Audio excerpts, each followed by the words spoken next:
Howdy, howdy, howdy, everybody, and welcome back to the inn! His name is Eddie. Howdy, howdy, howdy. And his name is Bulba. Howdy, howdy, howdy.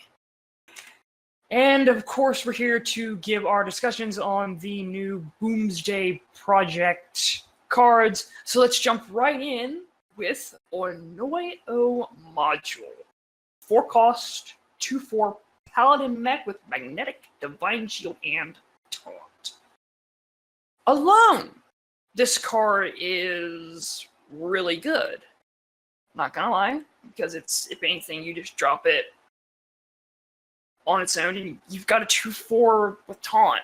Woohoo! It stops aggro decks that try to go face early on. But given that it also has the feature of Magnetic, if you're playing something like a mech paladin, that could be a new archetype that comes in, or like a control type paladin, this little number can click on to, in wild, like a spider tank. Or if you're looking for in standard, right now one of the standard mech minions is Harvest Golem. And then the 2-drop as well from this set. But Harvest Golem and then Annoy-o-Module to just keeping on with like big, beefy stats. And there's another card that's a little bit on later down the road that we'll get around and get to. But I'm also thinking on 5, if the card is able to stay alive from like 3, 4 to 5, because Ziliax, just that level of tempo and build on one card is kind of terrifying to think about. But if anything, I do like the Annoy-o-Module. I think it does see play. So, Bob, I'm gonna kick it over to you. Yeah, I think the you saying it's good by itself is kind of strong, because I'm like going, you know, normally I would agree, but that's why I thought about Psychotron, and it didn't see any play. I think Annoy-o-Module is fine. I think it could play on 4. I think it could play by itself on 4, but I think more than likely what you're going to do is you're going to use Magnetic. And I think that's where Annoy-o-Module's main strength is going to come. Not so much that you play it by yourself, but that you attach it to other mechs. I think if it did not have Magnetic, it would be borderline whether you would actually see it or not. Yeah. I'm actually not even convinced you would see it if it did not have Magnetic. With Magnetic, I think it will probably find a place in the meta. I don't think it will be as strong as Annoy-o-Tron was. That might have been a fluke type situation. It was just lucky that it was in the first ever expansion, and so Goblins vs. Gnomes, there are a lot of cards that kind of became stars that if they were released in later expansions might not have been given the time of day. And I think that's why the Annoy-o family hasn't really had any luck since Annoy-o-Tron. Hopefully Annoy-o-Module does find a home, because, you know, I would like to see more of Annoy-o-Tron's extended family in the future. I was going to say, if anything, hey, take a look at Righteous Protector. Well, Righteous Protector, I think we both knew was going to be good, because I felt Annoy-o-Tron was good, and Righteous Protector was at 1, but it just seemed that all the other parts of the Annoy-o family that I thought, hey, people are going to play this, they just didn't play. So that's why I'm a little bit more hesitant on your assertion that he'd be good by himself. I'm just going, I'm not so sure, given what we've seen recently. But, yeah. Next up, we have Supercollider, which is a 5-cost, 1/5 warrior weapon. Sorry, it kind of got sidetracked there for me. Warrior weapon that says after you attack a minion, force it to attack one of its neighbors. This is actually really good, I think. Very good for a control-type warrior. I think control warrior definitely plays this. There's a lot of people poo-pooing this card, saying it's not going to see play, you're not going to... Here's the thing. This is a control tool. This is not meant to be used as an attack tool. It's not meant to by itself, kill a minion. We have seen weapons with 1 attack. We've seen 1/3 minion weapons make it in the meta. The biggest one right now is Candle Shot. Basically, even though it's 1/3, if the weapon has even if a weapon has low attack, if the weapon has a good enough effect, then it can make it into the meta, especially if it's a control tool like Candle Shot was. I'm seeing Super Collider along the same lines. You hit 1 minion you want to get rid of, and slam it into another minion. Basically, you use it to control the board. And yes, people will say, well, then, people will get better at positioning. Okay, so that does not make it a bad card. Just because you have to keep positioning in mind doesn't mean that Meteor is a good card. Meteor is actually a standout card in Journey to Ungoro. And yes, you have to keep positioning in mind, but that still didn't make it a bad card. And there are a lot of other cards that require you keep in mind what you're doing with your positioning. Super Collider, yes, you need to be mindful of where you're positioning minions in the future, but that's probably just a good all-around thing to do anyway. I think a Control Warrior could definitely use Super Collider. I think they will use Super Collider, because you can definitely use it to get rid of troublesome minions and bigger minions, and set up for all sorts of other turns and cards, like executes or any of the various whirlwind effects to help control the board. So I think Control Warrior does use this. I think this is a very good card. I think it's being underestimated at the moment, and I think this is definitely going to catch a lot of people off guard when we're... It's an odd cost, so you know what that means. Baku. I was going to say Frolic. No, if anything, I'm just looking at Baku because it's just like, I have so much armor I'm going to be getting. Just tap, get armor, tap, get armor, tap, get armor. Oh, blow, I'm going to hit something with Super Collider. Bong! I take damage to my face, or at least to my armor. But I don't care because, well, I have a lot of it. Ha ha ha ha! And then if I want to, I can change my hero power twice in this game. Because, again, it'll be one of those things where we'll bring it up later. That's another odd cost card for Warrior that they're getting, and that's looking really nice and really sharp. So if anything, I think Super Collider is like definitely that whole thing of, yes, I have to remember and think about board positioning. Oh no, I have to think about what I'm playing and what I'm playing in Hearthstone. What are the odds and what are the coincidences that I had to actively think? If that's your biggest problem with something like Super Collider. Like, that's my biggest thing, is like, you have to think while playing, and, you're complaining about that sort of thing. I just also think it's really funny when people evaluate Warrior cards. They're going, like, especially control tools. You go, oh, it does so little damage. They're not going to be able to use that. Warrior's going to be in the gutter again. I'm just going, Warrior can take little damage and snowball it with the various effects they have.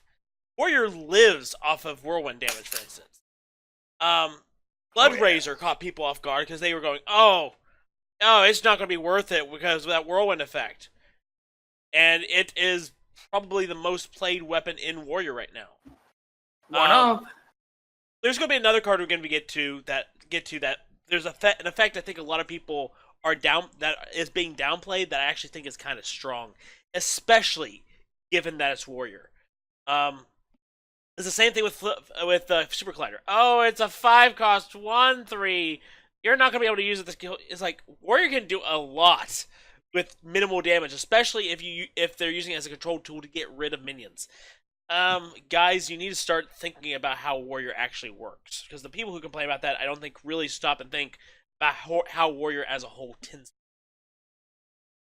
Maybe not, but if anything, I'm going to get my hands on this next one because I've been wanting to get my hands on it since I saw it revealed.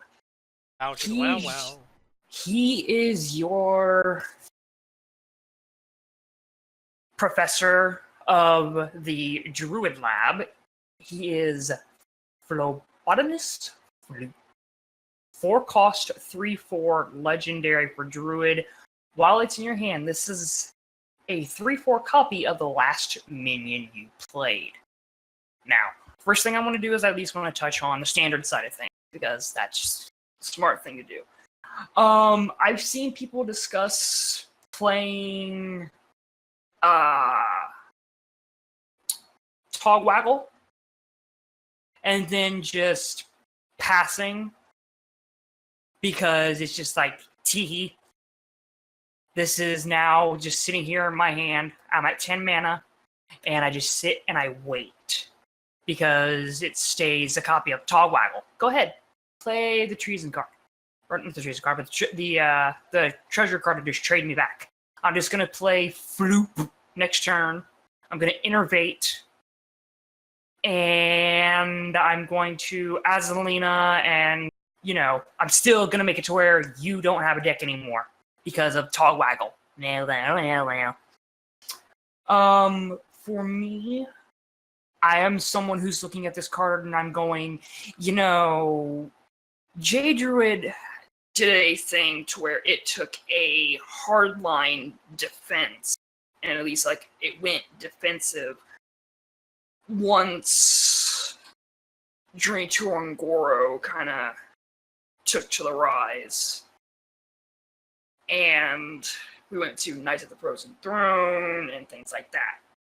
So I can see Floop going into J Druid and making it to where people maybe start taking some of those defensive tools like the Ironwood Golems and the 4-cost spell that gives you 6 armor. I can see them taking those out to put back in the little 2/3 elemental Jade Spirit to start aggroing higher and kind of snowballing faster with the Jades. Because if anything, being able to go, I have Black Paw and Flobbidinous Floop.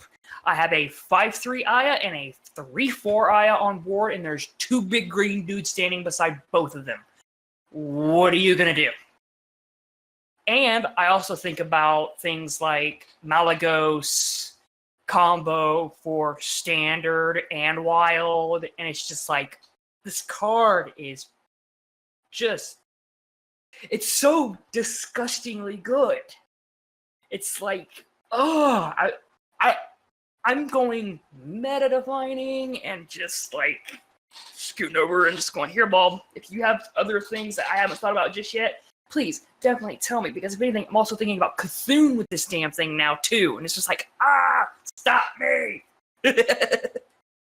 Yeah, this is good, but not in a specific way like legendaries tend to be. This is good in an overall general sort of way, and which means that it's probably going to stick around in Druid, probably until at least until it leaves standard. After which, it may wane here and there and wild because there's just too much. There's just too much out there. A lot of people are thinking about this card in terms of combo decks.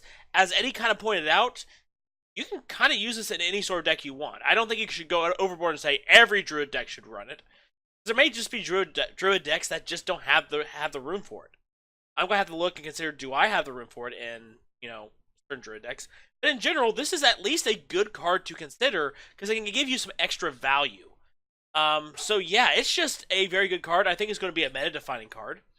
But here's the thing: I don't think it's going to be a meta-defining card as in it's going to shape the meta as we know it. I think it's just going to be everywhere. I think any Druid can really use it, and so people are going to have to consider whether they want to use it or not. I think certain decks like Taunt Druid could use it too. I don't think they would use it to copy the Hadronox. They'll probably just copy another taunt they really want to have extra of in their pool. But pretty much, this is a good all-around card for any Druid deck, and it's meta-defining, I think, much in the way that the Death Knight was meta-defining. It's not going to blow up the metagame. It's not going to wow the world and it's the most powerful card ever. But it is an all-around solid card, and it's something that you want to consider whenever you are building a Druid deck. And I think that's what makes this incredibly strong. It's one of the strongest cards we have seen so far in this expansion. In the revealed season, for definite, no doubt. If anything, the only thing I can see not being played with this is tokens. Token Druid might not look at this and go, because they're more spell dependent and spell heavy. Well, we'll see. We will. Next up, we have Whizbang the Wonderful. It's a 4-cost 4/5 legendary. With the effect, you start the game with one of Whizbang's wonderful decks. I'm waiting for Eddie to bust up laughing. I'm just wondering where you came up with that one. Off the top of my head, I pulled it out of my behind. Just like Blizzard probably did with this deck. Anyway, what you do is, in order to make a deck with this, you select it for your deck. It'll then just boot all the other cards out if you put other cards in. The deck will only be Whizbang the Wonderful. It will rename the deck for you, call it Whizbang's Wonderful. Whizbang is Wonderful, because Whizbang obviously has a ego problem. And then when you go and play, you will randomly be given one of the deck recipes for one of the classes. So there are 3 deck recipes for each class. Whizbang just ignores the classic recipes. The ones that don't change, Whizbang ignores that. He only focuses on the recipes that do change. So there's only 2 of them. So for each class, there are two recipes. So there are 18 possible decks he can turn into. So you'll be playing with one of the recipe decks.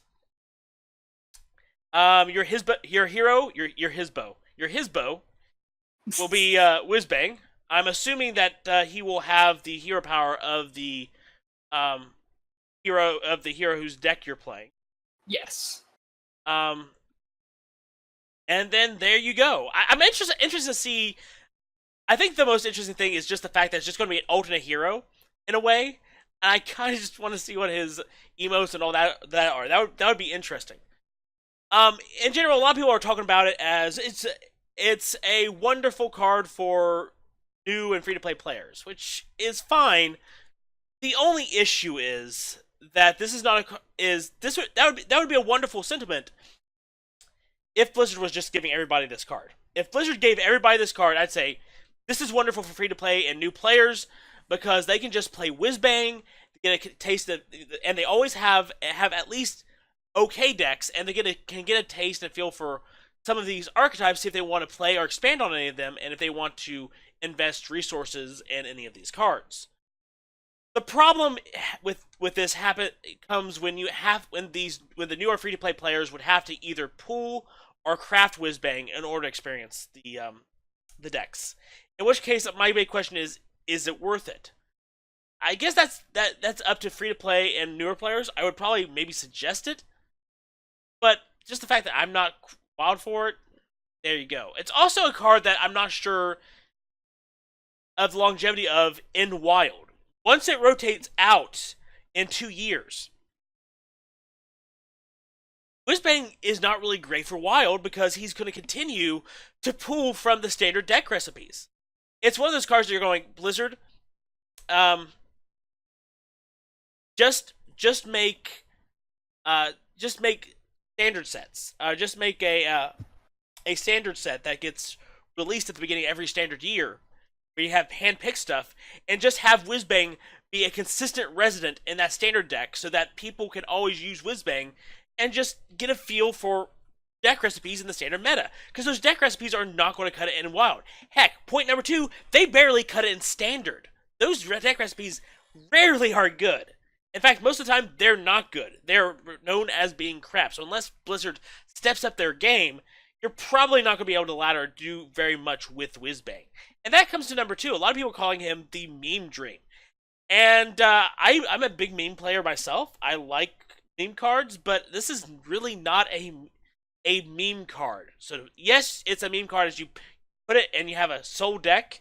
It's kind of funny because there's actually somebody on Hearthstone right now that has a featured deck that's Whizbang. It's meant as a parody. Like, he actually has, number of likes, almost like stretch goals for Patreon. Number of likes that he'll do, like, Mulligan Guide, he would do this, that. It's hilarious. And people are asking questions on, like, down in the comments, treating it as if it's a serious deck, going, well, what if you don't have that? Can I replace this with this? And, like, it's hilarious. It's a meme in that way, but when we talk about meme decks, we talk about doing crazy, fun, weird things with decks. Tess is a meme. Playing with Tess was a meme. Playing with Yogg, you're wanting your meme decks to do some crazy stuff. You want them to be viable, but you want to have a crazy, fun, weird time, and Whizbang doesn't give you that.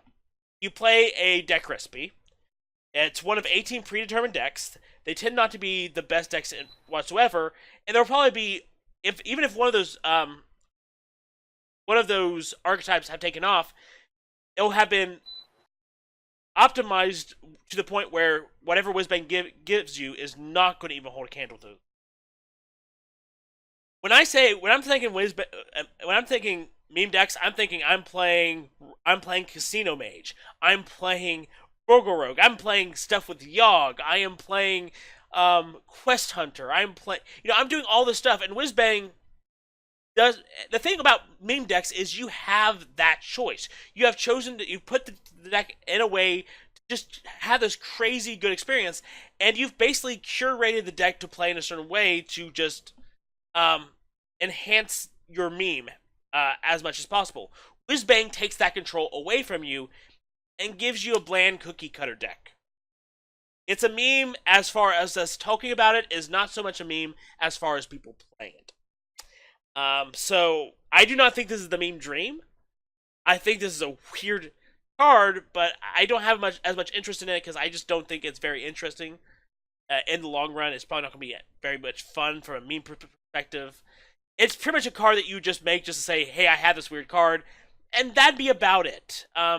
Maybe free-to-play and newer players will have the best chance of getting the most out of this card.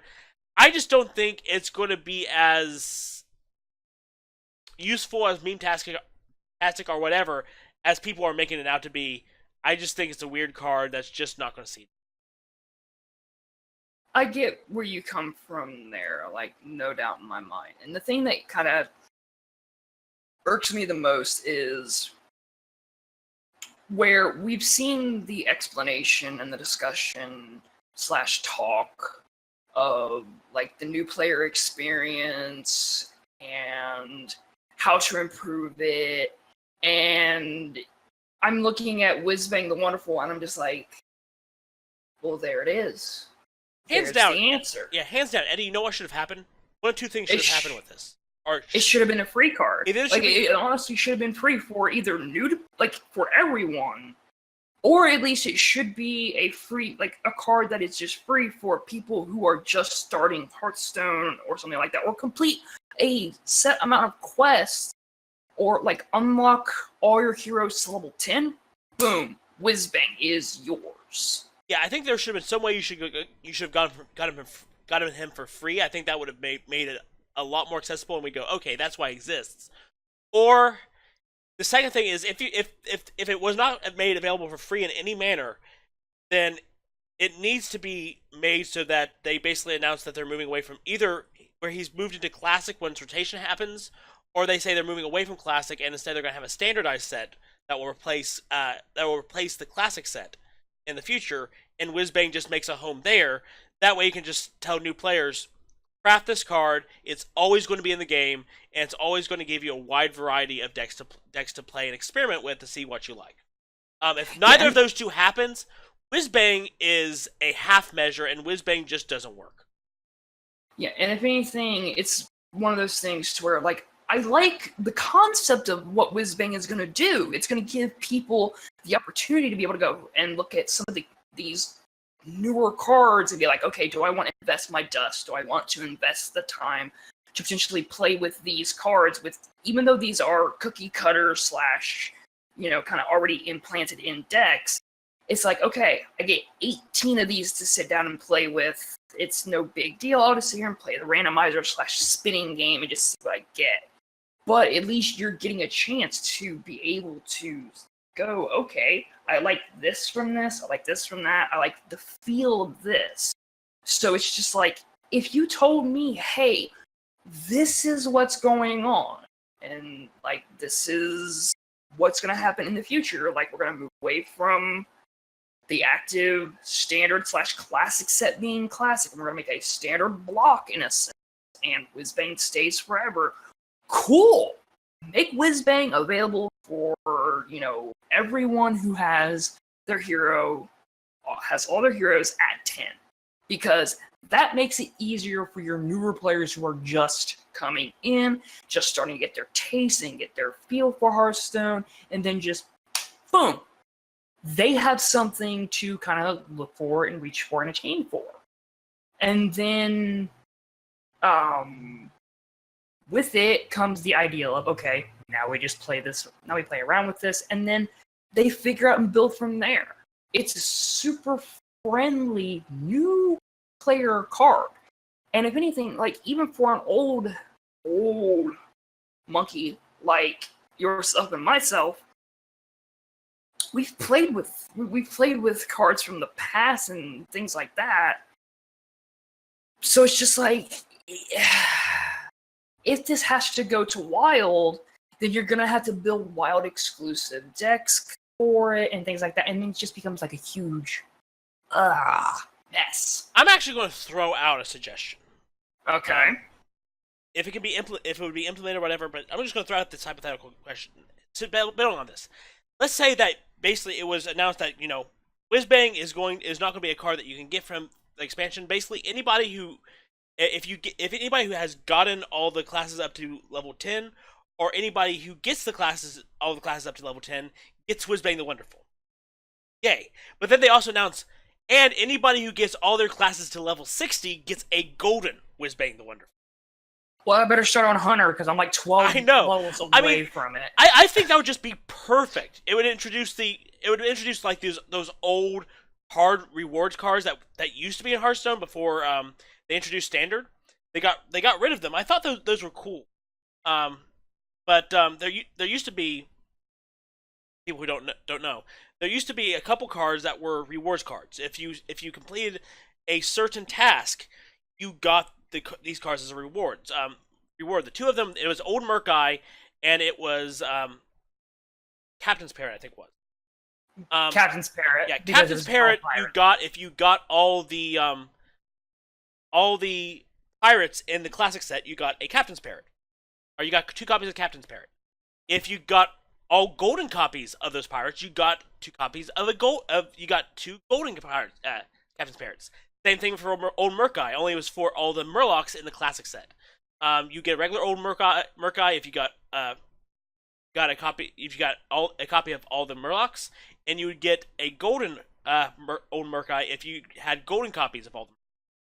I thought it was great to have those rewards, and it would be nice to see them do something for that, especially for new and free to play players. I think it would even be an incentive for even people who aren't even free to play players who just hadn't gotten all their heroes up to level 60 yet.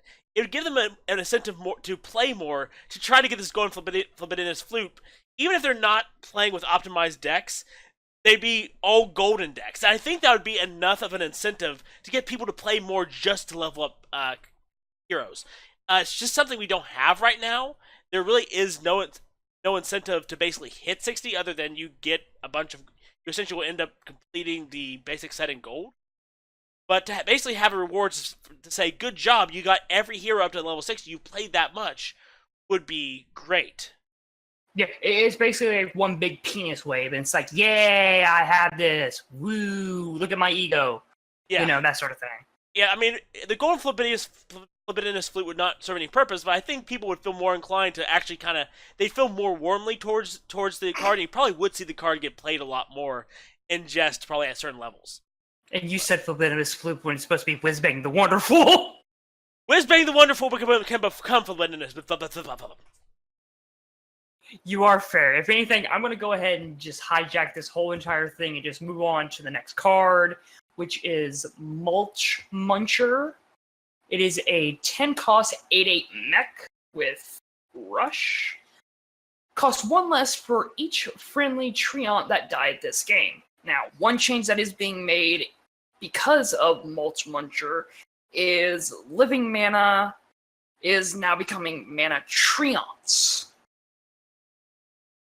So, if anything, with Mulchmuncher, I look at this and I immediately thought of Spiteful. Because, Spiteful Summoner, because of Ultimate Infestation, and then, Spiteful Priest, if it decides to make a resurgence, and it's just like, this thing has Rush. So as soon as it hits board, it's a 10 cost, 8/8 that just goes, alright, I'm gonna find a mini and boom, dead. It's also one of those things to where if you're playing something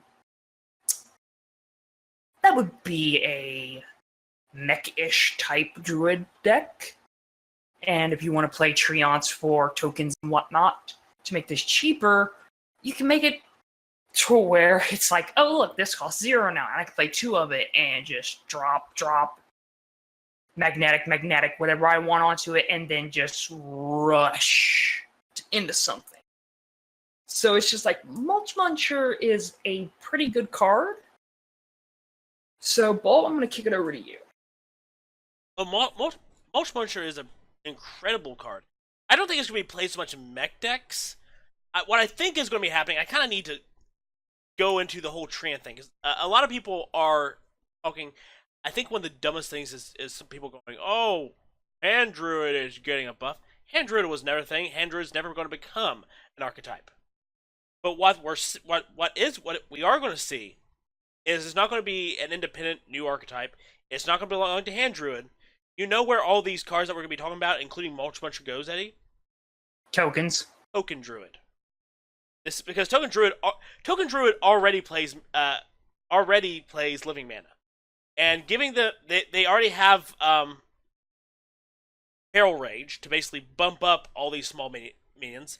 That they basically giving them incentive of going, we know there's some Treant cards that you don't play, but if you play them, you can get some big things, and we know you like swarming the board, they'll do it. And Witchwood Apple would be good as well to basically give them more minions that they can play out that feeds into the Mulchmuncher fantasy, and to just for them to be able to swarm the board. And I think Token Druid is going to be the deck that can actually pull this off the best. I think that's where all this is going. I think Token Druid is probably going to change a bit to basically support these cards more. And I think Mulchmuncher is going to be a huge part of the deck because essentially it's a threat. It's a huge threat on the board, and if it remains on the board, they can just Feral Rage and just hit you for obscene amounts of damage. Because there's not just going to be a Mulchmuncher on that board. There's going to be a whole bunch of other things on the board. They're going to swarm the board, they have Mulchmunchers, they Feral Rage, they just hit you for a ton of damage to the face, game over. If anything, do you want to just kind of toss in the other 2 cards that? Well, I'm going to at least talk about the next card, because the card after that you'll talk about is not a big part of the fantasy. It probably will be played just because, but it's not as big a part of the whole fantasy. Like Landscaping, 3 cost, summon 2/2 Treants. Just you play it, you have 2 minions on the board. It helps towards the Mulchmuncher. It puts more pressure on the board. You can continue to just apply a wide board and just apply a bunch of pressure and just go aggro. I think that Token Druid is going to play this. There's a good chance Token Druid actually will make a resurgence after Boomsday Project comes out. Oh, yeah, because if anything, you've got also Force of Nature to kind of think about as well, because it's like this on 3, potentially... Force of Nature on 5. Yeah, Violet Teacher on 4. Yeah, you also have Witchwood Apple to just put more Treants in your hand, to just reload on Treants to put more on the board. Yeah, it's just incredibly strong. And again, you're gonna have Living Mana to make Mana Treants. I mean, it's just, and then you play Spirit of the Forest or whatever, so that basically now everything on the board has Death Rattle that it just summons a Treant. That way you keep your board. And if that board dies, it just makes Mulchmuncher cheaper. And it's just, you just keep getting regenerating resources, and you're just like, I can't take care of all these resources. Ah! Because if anything, like, I'm going to go ahead and just flow into Dendrologist, which is the 2-cost, 2/3 battle cry if you control a Treant discovery spell. So all these wacky shenanigans like Landscaping or the Witchwood Apples or the Souls and Spirit of the Forest or Power of the Wild or potentially Ultimate Infestation if you want it, to be able to start digging deeper into your deck and having armor and things like that. It's just like, oh god, why would you do this? This whole thing is just disgusting to kind of sit down and think about, because it's just like you have so many pieces to be able to kind of sit and play with. So, Bob, I'm going to kick this one to you for Dendrologist. Yeah, a lot of people are poo-pooing this card because you can't play it on 2. Wow. Can't play this card on 2. It's the end of the world as we know it. Seriously. If your treants are really only going to be finding a place in Token Druid, which is just going to be able to create minions early and often, they don't need to play Dendrologist immediately on 2. They can afford to hold it back. They're certain to actually have the treants when they play Dendrologist. And as we've seen in Druid, getting a spell, discovering a spell can be really powerful from cards such as Raven Idol. Most of the time you would discover a spell because being able to find a potential spell you need is just incredibly powerful. And allowing Druid to search and try to get extra power and oomph, and just create more of a threat is just going to be too good. I think that if Token Druid does go the Treant route, I do think they pack Dendrologist just to give them more resources, because we've seen that more resources can be very, very good. Yeah, I mean, you can get like Starfall, UI, another swipe, Starfire. Heck, you know that they're going to be going after. They're going to be going after looking for another Feral Rage. Yeah, they are. They're just going to be trying to find that early. Or they'll try to find another. They're just going to try to find more damage. Oh yeah, no doubt. Up next is Autodefense Matrix, which is a Paladin secret. When one of your minions is attacked, give it Divine Shield. This is pretty good. It's not the best or the flashiest secret out there, but it just becomes incredibly annoying. You go to kill a minion, and all of a sudden it has Divine Shield. Or you're trying to get through a taunt, and all of a sudden it gets Divine Shield. You just finally, that mech, that Annoy-o-Module attached to, that you had gotten rid of last turn, you got rid of the Divine Shield. It's still in your way, but you can kill it. You go, and all of a sudden that Annoy-o-mech now has Divine Shield again. What the crap? You just can't kill these things. I think it's pretty good. I think it's going to see some degree of play. Probably not in the aggro decks that we've seen from Paladin of late, but I think this allows Paladin to look, especially I think this is where mechs are concerned. Mechs are going to kind of urge a more mid-range Paladin again. Be nice to see, and I think mid Paladin definitely plays Autodefense Matrix. Well, not only mid, but I would also give and tip my hat towards a Control Paladin potentially playing this as well, because, oh, looky there, I have my Tyrion on board. I went ahead and got rid of its Divine Shield, haha, and now it's your turn. If I'm not able to kill it somehow, some way. So we play Autodefense Matrix, and just to be that guy, we're going to also combo it with Getaway Coda. So, yeah, it has Divine Shield again, and if you somehow get through it your next turn, oh, I'm just going to get it back to my hand. Sounds like some of the craziness that I would do in my Divine Shield Paladin. Oh, I mean... And yeah, it was essentially an Annoy-o Paladin. Let's just be honest. I essentially was creating a deck that was focused on just being Annoy-o-Tron the deck. Yeah. But if anything, I love right now the direction that Paladin is kind of sort of shifting towards. Especially if we get that mid-range Paladin back, because if anything, we get the Paladin legendary spell. Kangor's Endless Army. 7 cost. You resurrect 3 friendly mechs, and they keep any magnetic upgrade.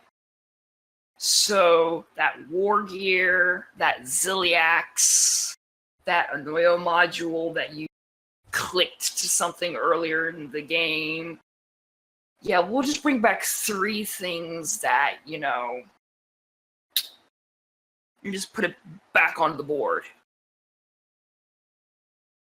And this is on 7, so this is an odd.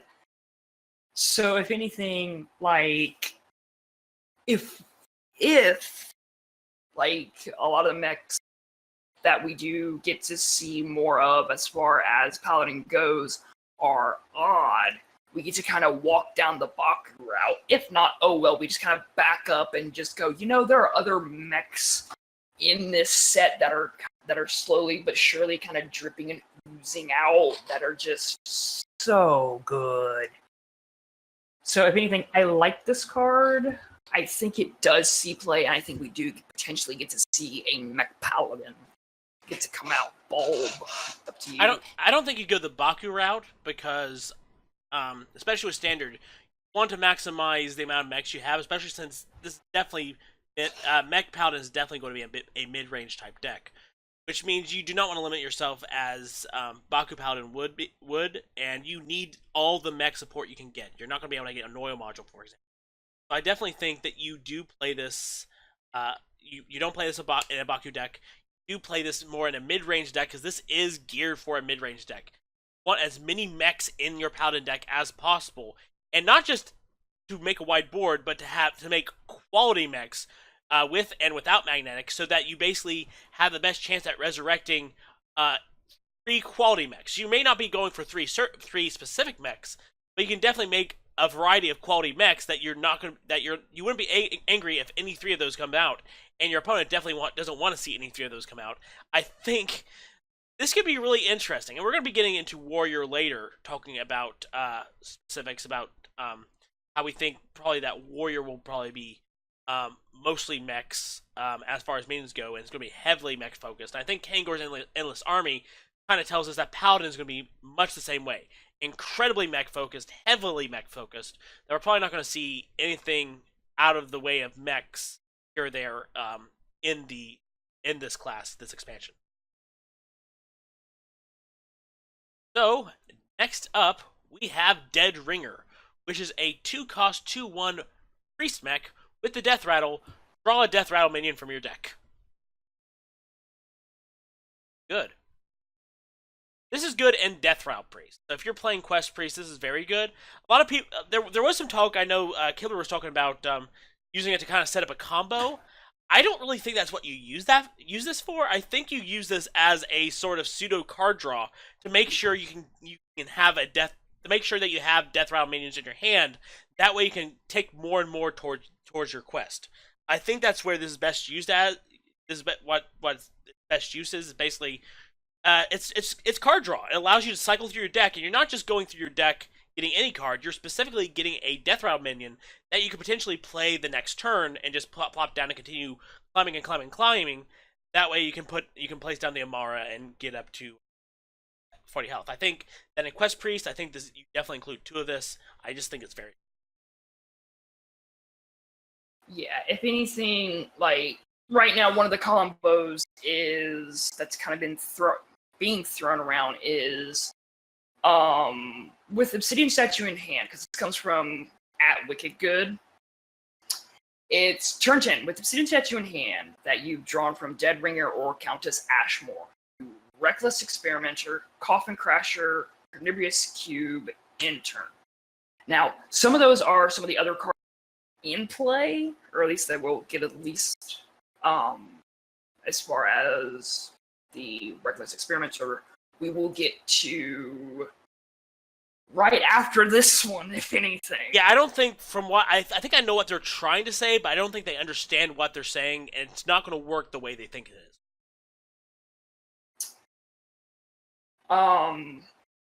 Standalone, if anything, as far as Dead Ringer goes, this card's good. Just straight up good. 2-cost, 2/1. It is a loot hoarder, but just looking for very specific minions from your deck, or types of minions from your deck. So that's the good thing about it, is like if you go to hit Twilight's Call with it, it's not going to burn you in the end. But it may help you get more death rattles from your deck. However, I will move myself over to said Reckless Experimenter, because it is a 5-cost 4/6 Priest Epic.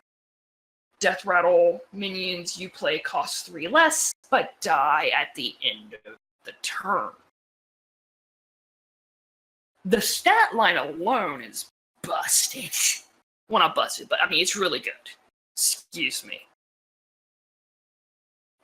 Death Rattle minions that you play are going to cost 3 less, but they die at the end of the turn. Oh no, whatever shall I do?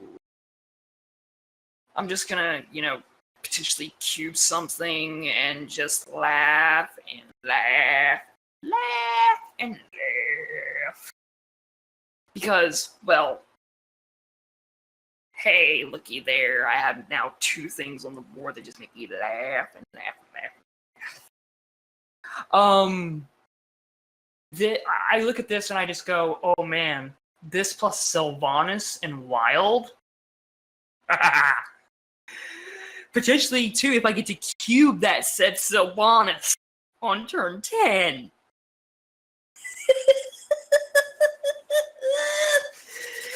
Bulba buddy, I am a monster sometimes when I start to think. And I'm rubbing my hands together going, Priest. Big Priest. That deck that has been one of the biggest banes because, oh look, there's Barnes on turn 4. If you're gonna play that, I'm just gonna say screw it, and I'm gonna steal it! Or at least steal your board, because I can. Ball, I go to you. The whole thing of, like, the comment that you were given, it was not going to happen on one turn, and I think that there was some, where they just didn't get how the card works. Hang on. Reckless Experimenter, it's a 5-cost. Hmm? Okay, so we have Obsidian Statue in hand. Okay,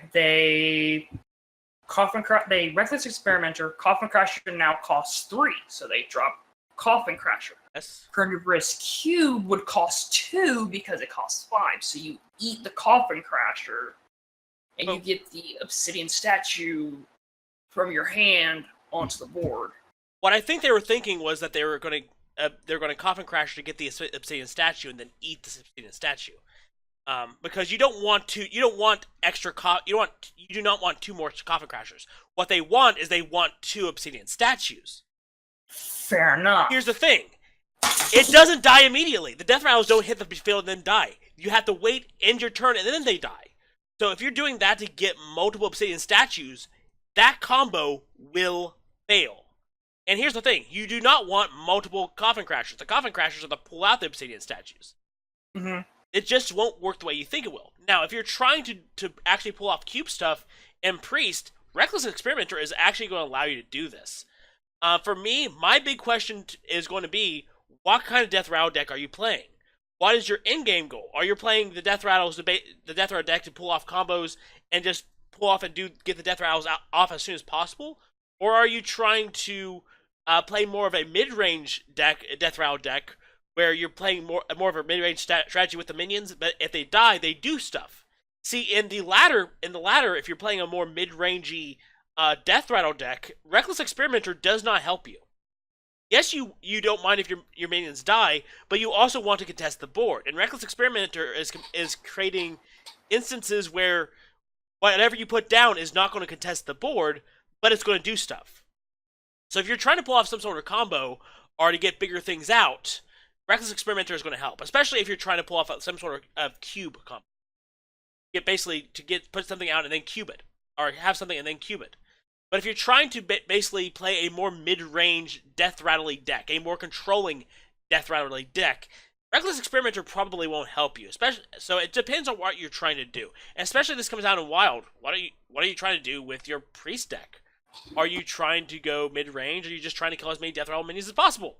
I guess that's going to be the big question, and that really depends on where Reckless Experimenter sees play. I don't think every Death Rattle deck uses Reckless Experimenter because I just think there are instances and there are some minions you just don't want to immediately die. Like, aha, I have Reckless Experimenter and I have a cheaper Bone Drake. I will contest the board and it's dead. Well, that's why I was saying, hey, look, I'm going to make Sylvanas cost 3. So on turn 8, I just go Reckless Experimenter and then Sylvanas, and then I get one of your minions. And that's kind of where I think Reckless Experimenter would be kind of strong, is that Reckless Experimenter goes into a Death Rattle deck where you've thought about the implications, and you want her in it. It doesn't. That's what my point is. She doesn't go into every Death Rattle Priest deck, but I do think she goes into certain Death Rattle Priest deck depending on what your goal and your strategy for the deck is. So I think that's how you need to look at her, is that she doesn't go into every one of these decks. She's not like Spirit Singer, Umbra sometimes, or she wasn't like Baron Rivendare. She's not going to go into every single one of these Death Rattle decks. She's going to go in very specific Death Rattle decks, depending on what you're trying to do, what your goal is, what your end game is for the deck. She could be quite strong in that regard, but if you're just being reckless with how you're using her, she's not going to be very good. She's just going to hurt you in the long run. So last we have Faithful Lumi, which is a 1-cost 1/1 mech with the battle cry, give a friendly mech +1/+1. That's nice. This all comes down, I guess, to how many mechs are going to be in the expansion. How many mechs are we going to have access to when the Boomsday project comes out?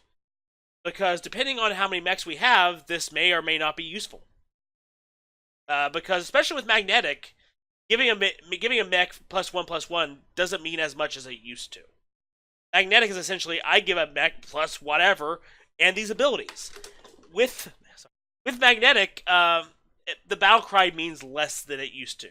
It's why Clockwork Knight and Wild I don't think is going to be as useful as it used to, because you gave a mech +1/+1. Is that supposed to mean anything anymore? When we could have just attached another mech to it and just made it huge. So that's, I think, where Faithful Lumi kind of falls in.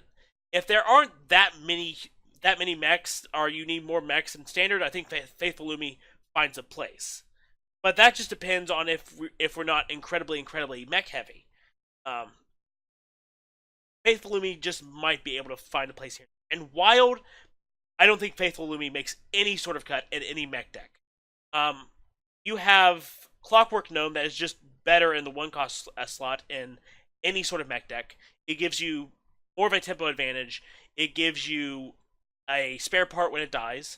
And as far as the battle cry, I think if you're just wanting a battle cry that just gives a mech +1/+1, Clockwork Knight is just the better tempo play. But for the most part, most mech decks I think are going to be going the way of Magnetic, and they're just going to want to hone their edge a little bit, and Faithful Lumi and Clockwork Knight just don't make the cut in Wild. There's just not enough room for them. There are too many other good mechs that Faithful Lumi just doesn't make it. So I think in Standard, it's really going to depend on what the mech capacity looks like, whether you will play Faithful Lumi or not. And in Wild, Faithful Lumi is not going to make the cut whatsoever. Maybe you discover it from GorillaBot every once in a while, or discover it elsewhere and use it to boost up a mech, so you basically just use it because you got it from a discoverability. But other than that, this is probably not a card you're going to be actually putting in your deck. I don't want to agree with you because I don't want to sleep on this card. Because I think it's one of those things to where, like, I know, like, using this as a comparison is a bad comparison because the stat line on the card that I'm kind of, like, throwing it against is vastly different. But I also look at something like Rockpool Hunter, and I go, that +1/+1 is really useful.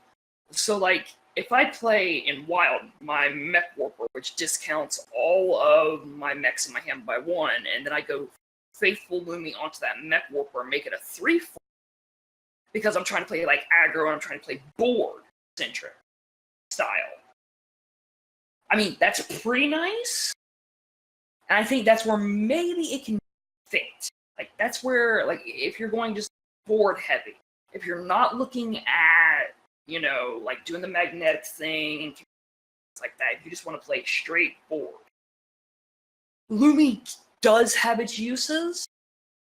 Plus, if anything, it's freaking adorable. That's why I'm just saying, if anything, I don't want to sleep on it. I just want to look at it and just go, it does have its use. So, if anything, well, let's go back to Rock Pool. And test. Let's go back to Rock Pool Hunter though, because no one was sleeping on Rock Pool Hunter. Yeah, no one was. But here's the thing, no one's going to argue that Rock Pool Hunter is not good. But if tomorrow they reveal that there's going to be in the next expansion that they reveal that we're going to go Murloc heavy, and these Murloc can piggyback onto other Murlocs to just boost them up and make bigger Murlocs, how good is Rock Pool Hunter now? All of a sudden, Rock Pool Hunter becomes a lot worse because there are a bunch of Murlocs that can basically do his job, and they do it a lot better. Rock Pool Hunter just goes, I give you a +1/+1. They just say, we piggyback and we give you +2/+3. Yeah. That's where I'm looking at it from. Rock Pool Hunter is good when there's not other Murlocs piggybacking and jumping on other Murlocs to provide buffs and create bigger Murlocs. Rock Pool Hunter is good because he can come down and give them +1/+1 because there's no other way to buff up Murlocs besides passive effects. Here we have other active ways to buff up mechs now, and that's through magnetic. There are a bunch. War Gear gives a mech +5/+5 for 5, just makes it bigger, and you just go and go boop, it makes it bigger, or you just play it by itself. You have Ziliax, which gives it 3/5. You have all these mechs with magnetic, just giving boosts and extra effects to mechs. And so compared to that, Faithful Lumi just going, I just sit here for 1 and give you +1/+1. That's just not as powerful. Because at the same time, it could have been Faithful Lumi, 1 cost, 1/1 mech with magnetic. It would have done the exact same thing, only it would not have been on the board. And at that point, is a 1 cost, 1/1 mech really that impressive? When you have, especially in Wild, when you have so many other mechs that you can use that you can play that are more aggressive, that give you more tempo, that are just stronger, and that you can use as bases, is a 1 cost 1/1 base, or even a 0 cost 1/1 base good enough? It's not. I know, that's what I'm saying. I don't like to. Like, it's cute and all, but this is not going to cut into Wild, and I'm not sure how much it's going to cut into Standard. Now, there are going to be stuff that we're going to be talking about. There are effects that allow you to discover a mech, and I think that's where Faithful Lumi can be powerful, because you can discover Faithful Lumi and then just buff something else on the field. But this is not something you put in your own deck. You make a point, if anything. But with that, since you do make the point, we do have to close on this chapter of the Inn, because, if anything, we've got more cards to discuss later, and there's so much more coming out this week. It's going to start raining really hard with cards. Be sure to come back and join us here at the Critical Reset channel. And if you think, follow us on the Twitterscape. And leave us your comments and everything below. What thoughts do you agree with? Which thoughts do you like to challenge? Things like that. We love hearing from you guys. So we'll see you next time.